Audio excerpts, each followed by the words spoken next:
Qori siapa? Laki-laki yang membaca Al-Quran. Itu pernah mendengar qori'ah? Siapa?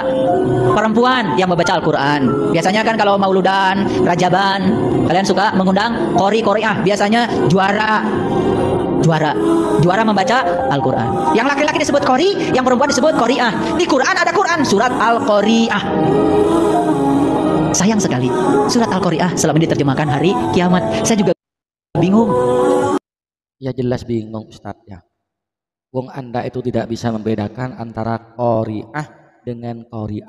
Kalau qori'ah, jadi al-qori'ah itu bermakna kiamat Ustadz. Tapi kalau yang bermakna membaca itu al-qori'ah pakai hamzah.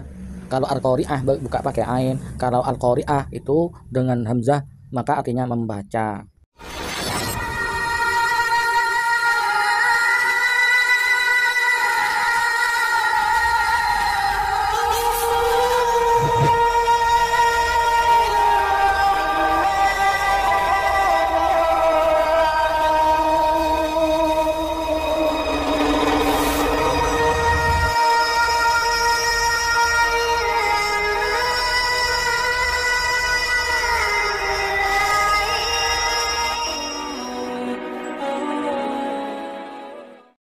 Assalamualaikum warahmatullahi wabarakatuh. Bismillahirrahmanirrahim. Alhamdulillahirabbil alamin. Nahmaduhu wa nasta'inuhu wa nastaghfiruh wa na'udzu billahi min syururi anfusina wa min sayyiati a'malina.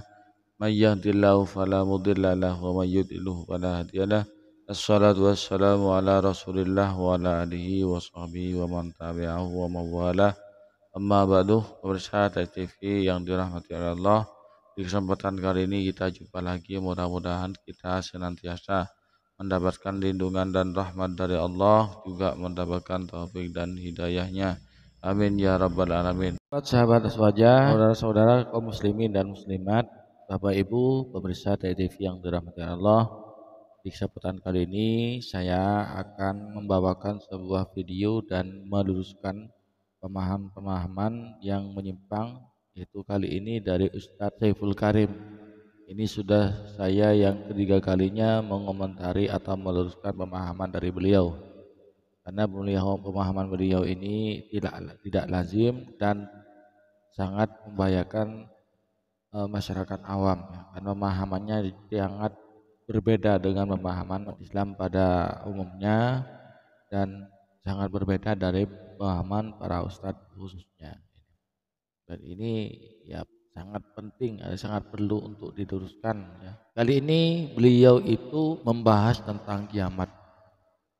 Namun beliau itu membahas hal ini bukan bidangnya sebetulnya, karena tidak ahli dalam bidang ini, tapi memaksakan diri untuk membahasnya.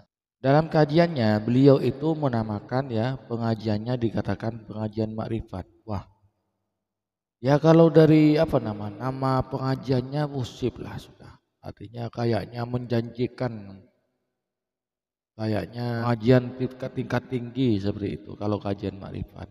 Jangan-jangan hanya judulnya yang nama pengajiannya yang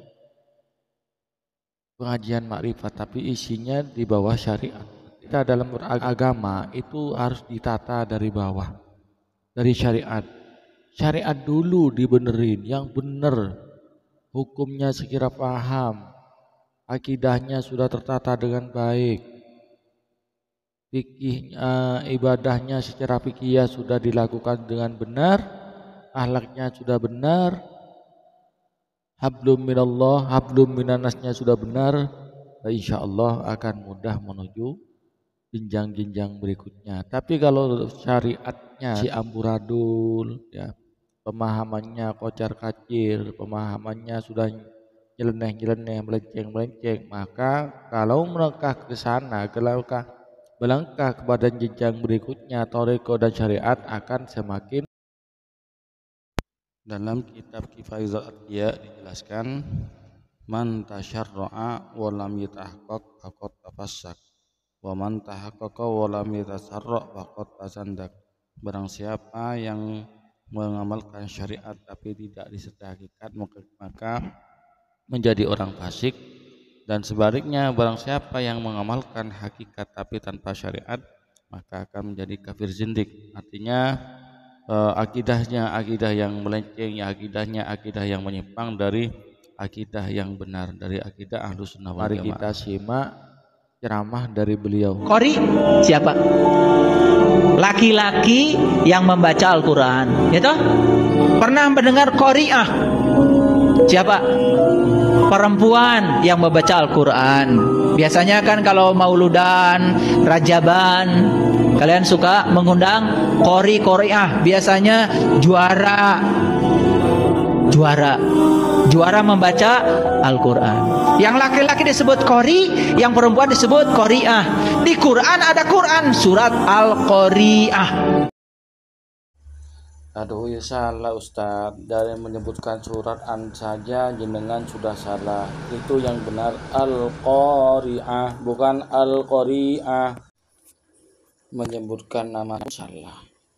Ini sok tahu. Gimana ini? Ambul nang ngaci. Sayang sekali, surat Al-Qori'ah selama ini diterjemahkan hari kiamat. Saya juga bingung. Ya jelas bingung Ustadz ya. Wong Anda itu tidak bisa membedakan antara qori'ah dengan qori'ah.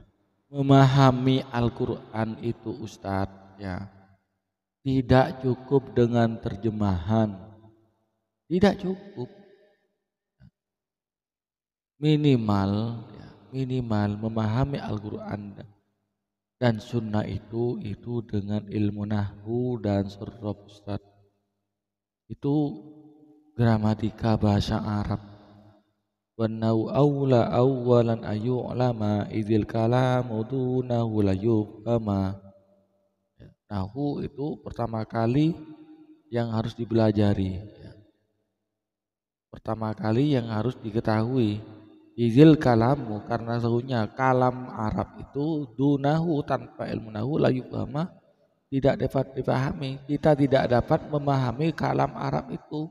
Begitu pula kita diucapkan kalam Arab diucapkan oleh orang-orang yang tidak mengerti gramatika bahasa Arab, maka tidak, orang yang mendengarkan tidak dapat memahami. Liyafhamu, ya tujuannya mempelajari ilmu nahu dan surab itu liyafhamu ma'aniyal Qur'ani, agar memahami makna-makna dari Al-Quran wa sunnatid daqiqatil ma'ani, dan juga memahami makna dari sunnah dari hadis Nabi Muhammad SAW. Kalau ilmu nahwu sorof saja sudah tidak pernah belajar, tidak mengerti, maka jangan coba-coba untuk memahami atau membahas Al-Quran. Maka akibatnya seperti Ustadz Saiful Karim ini, beliau tidak bisa membedakan antara qori'ah dengan qori'ah ya. Tadi yang disebut pertama adalah qori'ah ya, orang yang membaca Al-Quran. Orang yang membaca Al-Quran itu bukan qori'ah. Qori'ah bukan qori'ah. Dari fi'il madi, maaf kalau tidak paham ya, tapi perlu saya jelaskan, fi'il madinya asal kata dari qori'ah itu qoro'ah ya qoro'uh. Qoro'ah telah membaca, ya qoro'uh sedang atau akan membaca. Quran atau Quranan itu masdarnya. Maka qori'un itu isim fa'ilnya yang dari muzakkar. Kalau mau anas qori'atun pakai hamzah. Kita googling saja. Barangkali nanti ada yang bisa nonton, bisa lihat ini ya.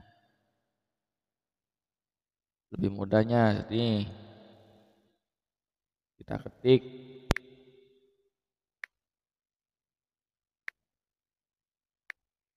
pakai bahasa Arab. Sekarang qoro'ah.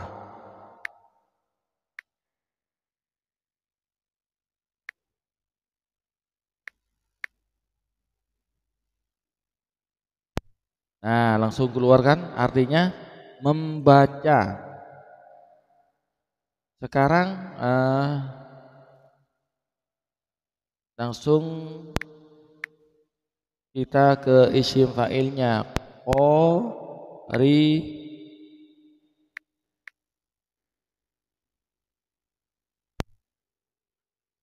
qori'atun. Nah, pembaca kan qori'ah bukan ain. Sekarang kalau pakai ain, ini hamzah kita ganti ain, qori'ah. Karena dalam Al-Qur'an itu adalah qori'ah, bukan qori'ah. Kita ganti ain. Nah, sudah beda. Di sini maknanya membalas dendam kalau di Google itu. Membalas dendam artinya. Dalam Google kita sekarang ke kamus offline. Ini kamus offline. Sekarang kita ketik qori'atun.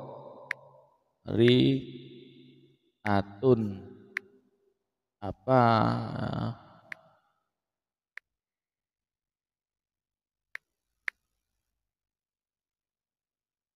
Qori'atun kita telusuri. Udah muncul kawan ya. Oh ini tidak mau isim fa'il ini. Ini maunya fi'il madinya saja ini. Qoro'ah.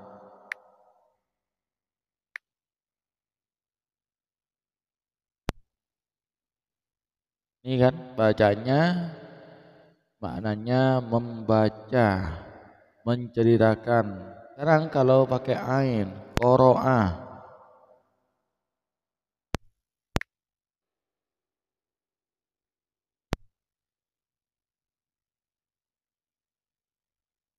Nah, mengetuk atau menggedor, membanting pintu, memukul. Jadi itu bedanya Ustaz. Ya. Jadi kalau al-qori'atu itu maknanya al-qiyamatu. Jadi al-qori'atu dalam Al-Qur'an ini bermakna kiamat karena ini pakai ain Ustaz, ini ain ya. Ain Ustaz, bukan hamzah. Ya. Jadi kalau qori'atun itu orang perempuan yang membaca. Jadi pakai hamzah bukan ain. Kalau qori'ah itu pakai ain. Sekarang kita buka lagi, kita di tafsirnya. Saya tampilkan dua tafsir di sini Ustaz. Itu tafsir Jalalain dengan tafsir Munir. Nah, ini dalam kitab tafsir Jalalain ya. Suratul Qari'atuh Makiyatun samanu ayatin. Ini ada 8 ayat. Ini bismillahirrahmanirrahim. Al-Qari'at. Kiamat ini kan artinya oleh ulama ditafsirkan al-qiyamatu kiamat. Kenapa dinamakan al-qari'ah? Yaitu al-qiyamatu allati taqra'ul qulubah bi ahwaliha. Yaitu sesuatu yang mengetuk hati. Ya. Sesuatu yang mengetuk hati bi ahwaliha dengan keadaan kiamat itu. Karena dengan saking dahsyatnya kejadian kiamat itu sehingga membuat hati itu terkejut, ketakutan. Nah ini al-qiyamatu. Mal qari'ah, apa yang dinamakan kiamat? Tahwilun li sya'niha. Tahwil itu meresahkan, ya, keadaan yang meresahkan. Wa ma adraka mal qari'ah? Apakah kamu tahu apa sih al-qari'ah itu? Mu'allimuka, saya akan mengajarimu, akan memberitahu kamu mal qari'ah, apa yang dinamakan qari'ah itu. Ziyadatu tahwilin laha yauma yakunun nasu, pada hari adanya manusia kal farashil mabthus, bagaikan laron yang berterbangan. Nah, ini kalau diartikan membaca maka tidak sesuai maknanya dengan ayat-ayat berikutnya. Wa takunul jibalu, dan adanya gunung itu pada hari itu, gunung-gunung itu kal ihnil manfush, bagaikan bulu-bulu yang ditiup, artinya berterbangan juga itu. Jadi ini Ustadz Saiful Karim, ini ya saya ulang, Al-Qari'ah itu maknanya Al-Qiyamatu, dan ini pakai ain, hurufnya ain bukan hamzah. Yang Anda maknakan perempuan yang membaca itu pakai hamzah qari'ah. Sudah jelas beda ya. Ain dengan hamzah itu beda. Qoro'ah dengan qoro'ah. Kalau qoro'ah ya qoro'u pakai ain itu maknanya mengetuk atau menggedor-gedor pintu. Sedangkan qoro'ah ya qoro'u itu maknanya membaca. Jadi Ustadz, kalau Anda tidak menguasai materi ini, sudahlah, jangan membahas, karena itu hanya menyesatkan umat. Kalau Anda ahlinya bidang biologi, bidang sosiologi, astronomi, bidang alam, IPA, dan lain sebagainya, Anda bukan bidangnya agama, jangan coba-coba membahas agama. Belajar agama itu tidak bisa secara instan, tidak bisa dengan hanya membaca-baca buku, tidak bisa dengan hanya membaca Google, buka-buka YouTube, itu tidak cukup Ustadz. Butuh waktu yang cukup lama agar memahami Al-Quran dan Sunnah itu dengan secara benar. Butuh waktu bertahun-tahun ya. Ini kan kebanyakan zaman sekarang kan seperti itu. Misal ini contoh. Hari Minggu masih bajingan tengik lah atau perampok preman lah. Kemudian hari Selasa sadar, insaf, hari sudah mengakui apa yang dilakukan itu selama ini salah. Hari Selasa insaf, hari Senin insaf, hari Selasa taubat. Hari Selasa bertaubat kepada Allah. Kemudian hari Rabu mengikuti pengajian, daurah. Nah, hari Kamis mempelajari, buka-buka buku. Nah, karena hari Kamis itu sudah dirasa sudah cukup untuk belajar hingga sudah bisa menguasai ilmu nahu, hari Jumat sudah menguasai ilmu materi di YouTube atau di Google, hari Jumatnya sudah mau khutbah. Nah, ini kan Ustadz instan kalau Ustadznya. Mohonlah kalau jenengan itu bukan ahlinya, tidak pernah belajar agama secara baik dan ya maksimal, ya sudah ndak usah ikut-ikutan mengajar lah, ndak usah ikut-ikutan dakwah lah. Dan dakwah itu tidak perlu dengan Anda membahas yang bukan faknya, bukan ahlinya, seperti itu Ustaz. Dakwah itu ada dua, ada dakwah bil hal, ada dakwah bil maqal. Nabi bersabda, lisanul hal afdahu bil lisanil maqal. Jadi berdakwah dengan hal itu lebih utama dari berdakwah dengan maqal. Lagian yaitu kalau tidak paham, tidak pernah belajar tafsir Al-Qur'an, jangan coba-coba untuk membahas terjemahan dari atau makna dari Al-Qur'an itu sendiri. Sebagaimana yang telah saya katakan tadi, dalam mempelajari Al-Quran itu minimal harus mempelajari ilmu nahwu dan sorof. Itu minimal 2 ilmu itu harus dikuasai dulu, baru bisa memahami Al-Quran. Seperti itu Ustadz. Dan orang yang menafsirkan Al-Quran dengan semau-maunya, seenaknya sendiri, tanpa menggunakan dasar-dasar ilmu yang saya katakan tadi, tanpa menggunakan nahwu dan sorof, tidak ngerti gramatika bahasa Arab, tidak ngerti ilmu tafsir Al-Quran, itu diancam oleh baginda Rasulullah Sallallahu Alaihi Wasallam. Beliau bersabda, man fassarul Qur'ana bi ra'yihi falyatabawwa maq'adahu minan nar. Barang siapa yang menafsirkan Al-Quran dengan semau-maunya sendiri, kehendaknya sendiri, tanpa didasari ilmu yang mumpuni, yang cukup, wal yatabawwa maq'adahu minan nar, maka ambillah tempatnya di neraka. Mungkin hanya ini yang dapat kami sampaikan, kurang lebihnya mohon maaf. Hadanallahu wa iyyakum. Wassalamualaikum warahmatullahi wabarakatuh.